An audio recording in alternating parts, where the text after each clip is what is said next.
Congratulations, Shannon. So, how impressive were those back-to-back halves for Tom Brady? Overrated. What? Overrated. So let me get this straight. I'm just going to make sure I hit this correctly, Skip. The three worst pass defenses in all of football: the Falcons, the Lions, the Seahawks. Two of the last three, can you tell the people who he's played the last 2 weeks?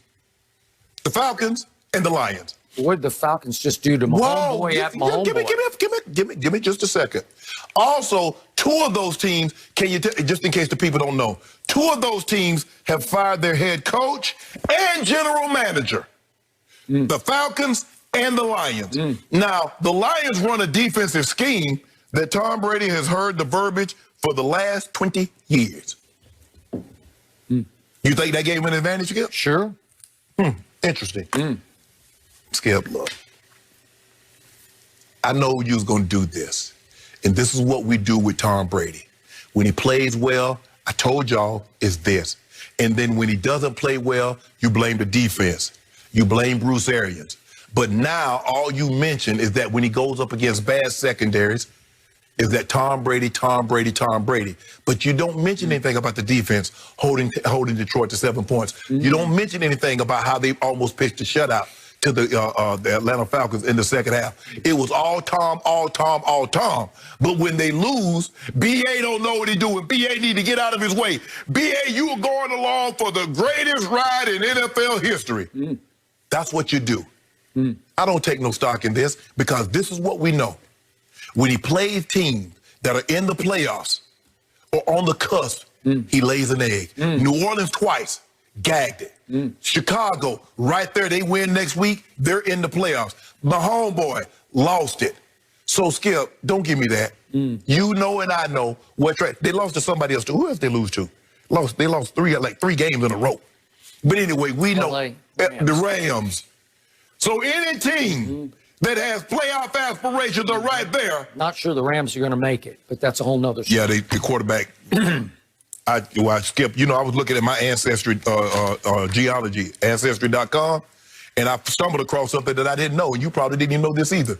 Jared Goff and Carson Wentz are related. They're turnover brothers. They're awful, and that's the reason why, if you're right, they might not make the playoffs because Jared Goff. And their ownership was dumb enough to give both of them long-term, huge money deals. Well, as opposed to my owner, who was smart enough to dig in and say, no, not that much. He gonna have to pay. He gonna have to pay sooner or later. But anyway, Skip, look, I'm not overreacting to Tom Brady throwing against Detroit. Detroit's not very good. They packed it up long time ago, and it serves them right because Jim Caldwell should have still been in that position, but they weren't satisfied making the playoffs every other year. They chose not to make the playoffs for the last 3 years, and it serves them correctly. But I'm not overreacting to Tom Brady doing what he did against Detroit. The Brady hate is so deep on this table right now that I think I'm going to drown it. Truth. Let me remind everyone, there were only virtual OTAs. Tom Brady was trying to figure out his new receivers and his new team, throwing in some public park in Tampa and got run out of the park because he was violating the quarantine. Then there were one or two. No, there were no preseason games. There weren't even one or two. There were 0 preseason games. He got thrown into the fire against his division rival, your Super Bowl pick at New Orleans, which I said was as unfair an opening game schedule as you could ever find in the history of this league, with a man joining a new team and a new coaching staff. It took a while to figure it out because it looked like just when they figured it out at 6-2, Tom said, I want him. I don't care what you say, Bruce Arians, about how he won't fit in our locker room. I will show you. I will make him fit. I'm talking about Antonio Brown. And he disrupted the on-field chemistry for a while because right on schedule, all that disaster happened as they tried to force him into their rotation.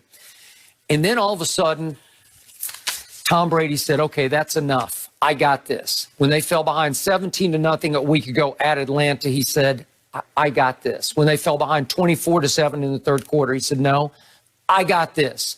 I told you it was a virtuoso. I told you it was a masterpiece. He threw for 320 yards against that same defense that went and shut down Patrick Mahomes at Kansas City. held him to 7 points through 3 quarters. And Tom Brady. They held you to no points in the first quarter. Well, wait, Tom Brady put up 31 points in the second half at Atlanta and threw for 320, which was by far the most yards any NFL quarterback has thrown for in a second half all season. And then he turned right around after all the stories about how in the last 6 games, Tampa had opened up in the first quarter, losing 59-7. In their previous 6 first quarters, they lost 59-7, all told, cumulative. Was he and he said, I got this. And here he went, and he went to work, and he, in the first half, went beyond virtuoso, beyond masterpiece, beyond Mona Lisa. I don't know what's better than Mona Lisa because I don't know art that well, but I told you the one against Atlanta was a Mona Lisa. This was the greatest ever. This was 348 yards on top of 320. So if I do the combined halves, stop it, and I add them up, no, you that's can't. 668 total yards passing, 6 touchdowns, and no interceptions. And I want to remind everybody, the all-time NFL record for one game, Super Bowl era or not, going all the way back to 1951, was Norm Van Brocklin, right out here at the Coliseum in Los Angeles for the then LA Rams versus the New York Yanks. They were called the Yanks.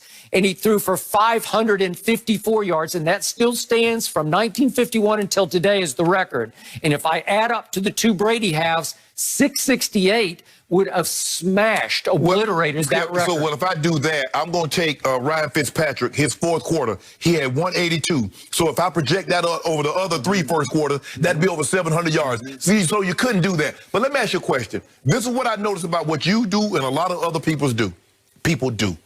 When Tom Brady doesn't play well, you blame it on the OTAs. There was no OTAs. There were no training camps. There were no preseason football.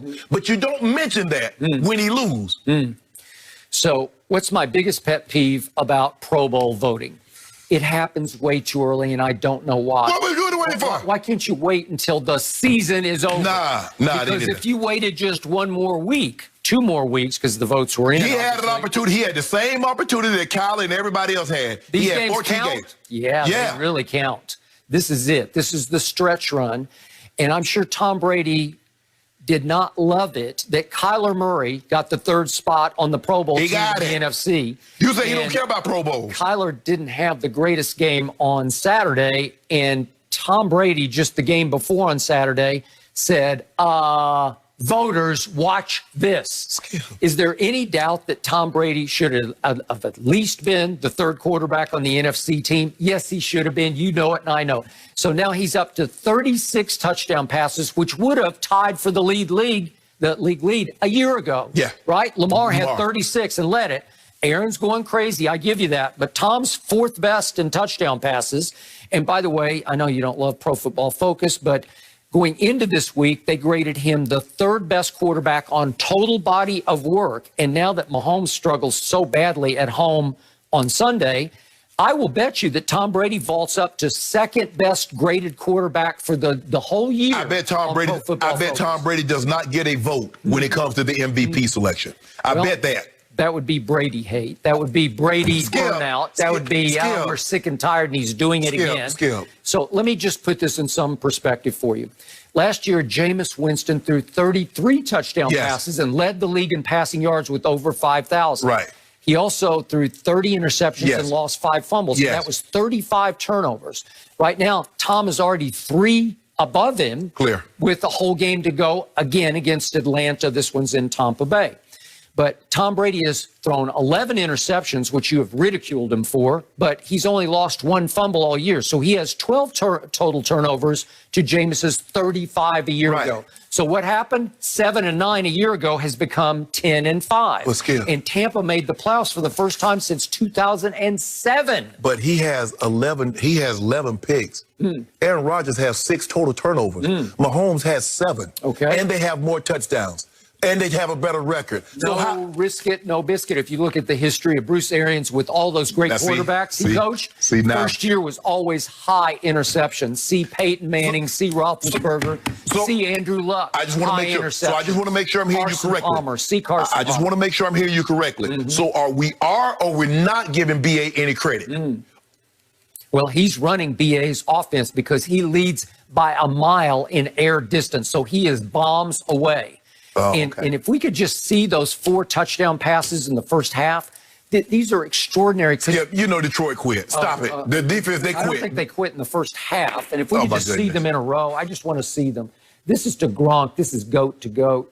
How good is this throw, and how good is that catch? That was a great throw and catch. Yep, that was. I will give you that. Thank you very much. Great throw. And then That's go a big catch radius. One. This is the second touchdown pass. This is not exactly short, and it's to Mike Evans. Skip. And I think that's a great throw. That's somebody across from me keeps telling me that arm talent has diminished, and then boy, that was right on the money. This is his best one. No. This is a little rocket, and it's a great catch by Chris Godwin. I will give you that. The AB throw, Skip, is the best throw of his season for Tom Brady. Well, that one that he throws to AB, come right now. This is the best throw of the season for him.